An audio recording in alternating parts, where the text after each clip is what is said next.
Shalom, perkenalkan nama saya Novia Eleonora Turang. Pada saat ini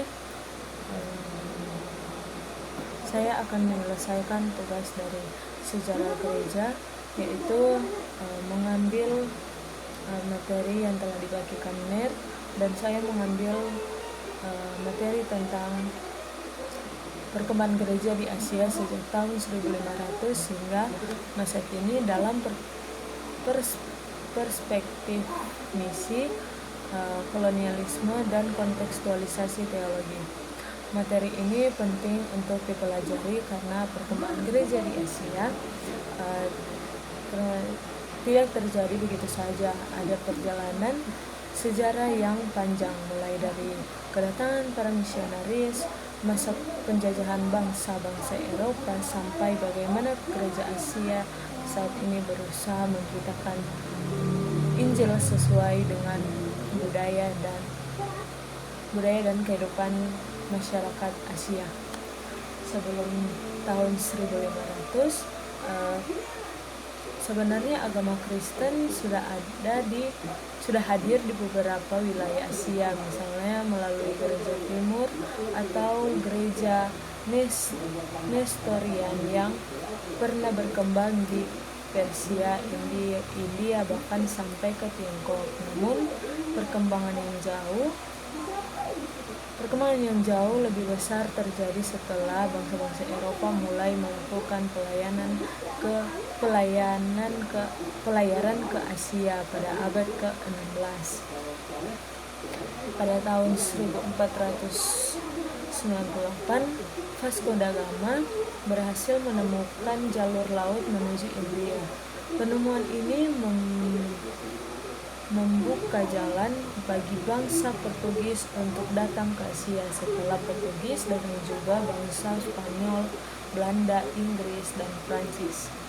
Tujuan mereka memang untuk berdagang dan memperluas wilayah kekuasaan, tetapi mereka juga membawa agama Kristen melalui para misionaris. Disinilah kita melihat bahwa penyebaran agama Kristen di Asia sering berjalan bersama dengan kolonialisme. Di satu sisi, para misionaris mempunyai kerinduan agar banyak yang mengenal Yesus Kristus, namun di sisi lain juga pemerintah kolonial juga menggunakan agama sebagai bagian dari pengaruh politik mereka.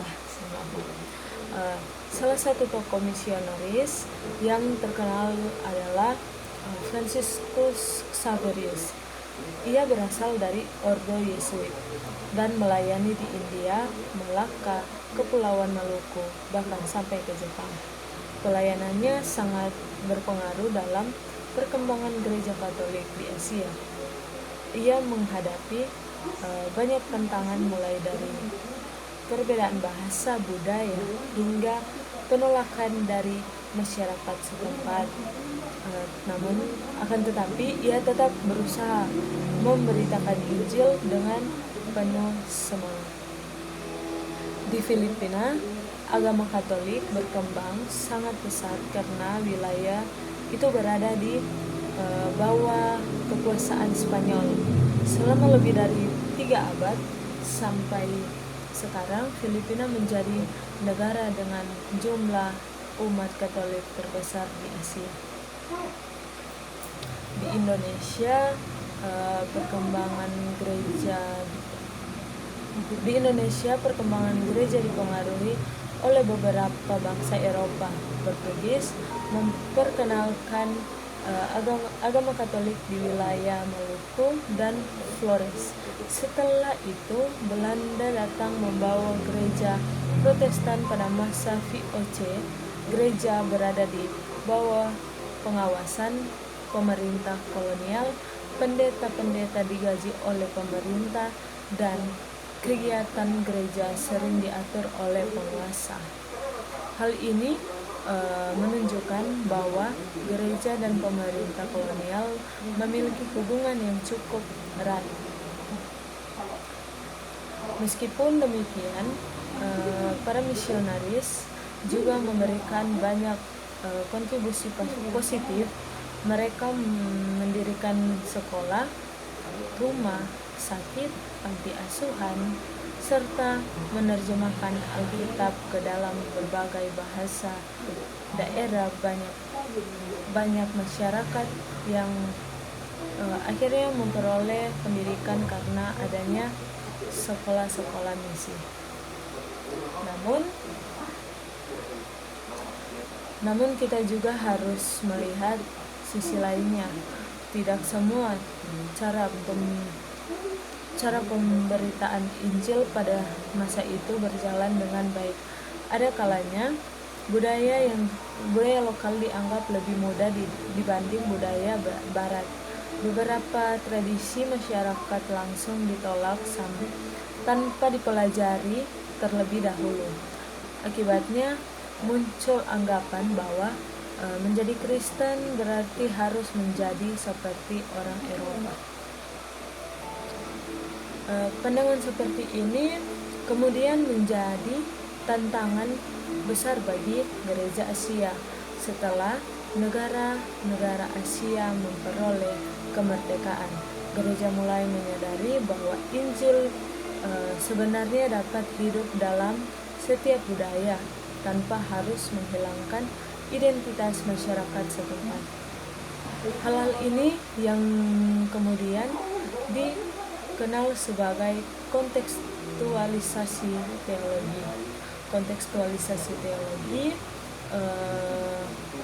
berarti menyampaikan dan menghidupi ajaran Kristen sesuai dengan konteks budaya, bahasa, dan kehidupan masyarakat setempat tanpa mengubah isi Injil itu sendiri.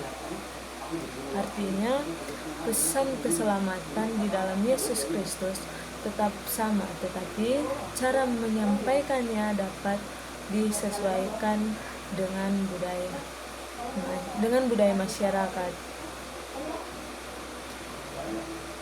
Dengan demikian, Injil menjadi lebih mudah dipahami dan dapat diterima oleh masyarakat sekitar. Sebagai contoh, di Indonesia banyak gereja yang menggunakan bahasa daerah dalam ibadah, menyanyikan lagu-lagu rohani dengan irama tradisional, bahkan menggunakan simbol-simbol budaya yang tidak bertentangan dengan firman Tuhan.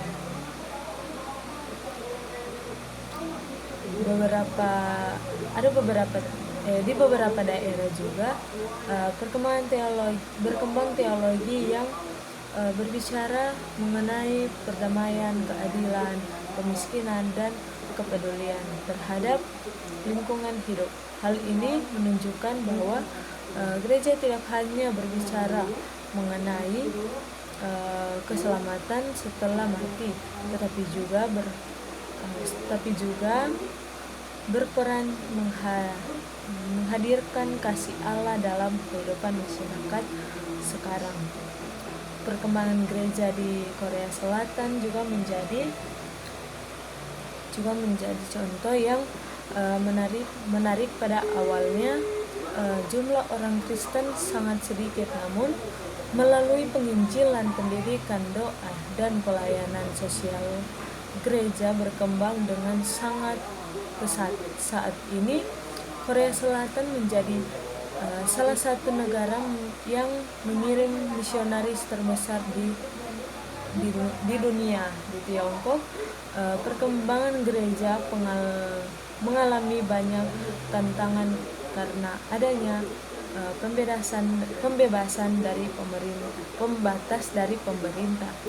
Walaupun demikian, banyak jemaat tetap bertumbuh melalui gereja-gereja rumah atau house church. Hal ini menunjukkan bahwa gereja dapat tetap berkembang meskipun menghadapi tekanan. Di India, gereja hidup berdampingan dengan berbagai agama seperti Hindu, Islam, Sikh, dan Buddha. Oleh karena itu, Gereja harus mampu membangun dialog, menjaga toleransi, dan tetap menjadi saksi Kristus melalui kehidupan yang penuh kasih.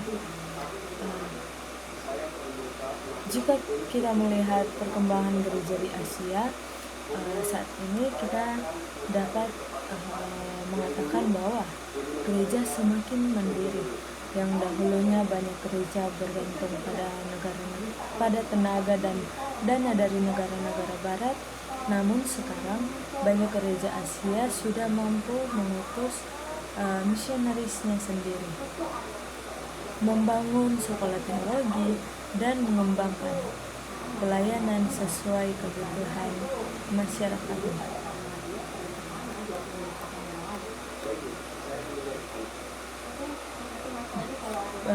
Dalam perkembangan teknologi juga membawa perubahan besar, yang mana gereja sekarang menggunakan media sosial, YouTube, podcast, dan berbagai platform digital untuk memberitakan Injil. Pelayanan tidak lagi hanya dilakukan di gedung gereja, tetapi juga melalui dunia digital, sehingga dapat menjangkau lebih banyak orang yang di luar sana. Walaupun demikian, gereja tetap menghadapi berbagai tantangan, misalnya meningkatnya sekularisme, pengaruh budaya modern, konflik antar agama, kemiskinan, ketidakadilan sosial, serta perkembangan teknologi yang sangat cepat. Gereja dituntut untuk tetap setia kepada firman Tuhan, sekaligus mampu menjawab kebutuhan zaman. Menurut pandangan saya, sejarah gereja di Asia ini mengajarkan bahwa Tuhan tetap bekerja dalam setiap zaman, walaupun gereja pernah mengalami masa kolonialisme, penolakan, bahkan penganiayaan Injil, tetap diberitakan di gereja terus bertumbuh.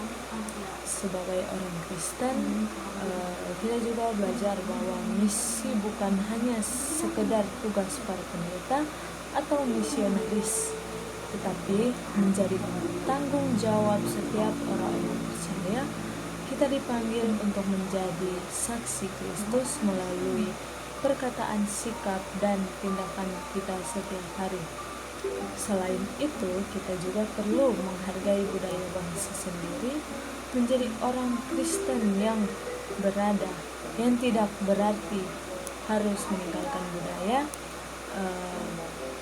selama budaya kita tersebut tidak bertentangan dengan firman Tuhan. Justru melalui budaya yang baik kita dapat memperkenalkan kasih Kristus kepada orang lain yang dengan cara yang lebih mudah dipahami. Kesimpulannya, perkembangan gereja di Asia sejak tahun 1500 hingga masa kini menunjukkan perjalanan yang sangat panjang. Penyebaran Injil melalui misi telah membawa banyak orang mengenal akan Kristus. Namun, perkembangan tersebut juga tidak dapat dipisahkan dari kolonialisme yang mana memberikan dampak positif maupun negatif. Setelah masa kolonial berakhir, gereja Asia semakin berkembang melalui kontekstualisasi teologi, itu memberitakan Injil sesuai dengan budaya dan kehidupan masyarakat tanpa mengubah kebenaran firman Tuhan. Hingga saat ini gereja di Asia terus bertumbuh dan tetap dipanggil untuk menjadi terang serta garam bagi dunia. Demikian pembahasan materi yang saya ambil, dapat saya sampaikan. Semoga ini dapat menambah pemahaman kita mengenai akan sejarah gereja. Terima kasih. Shalom.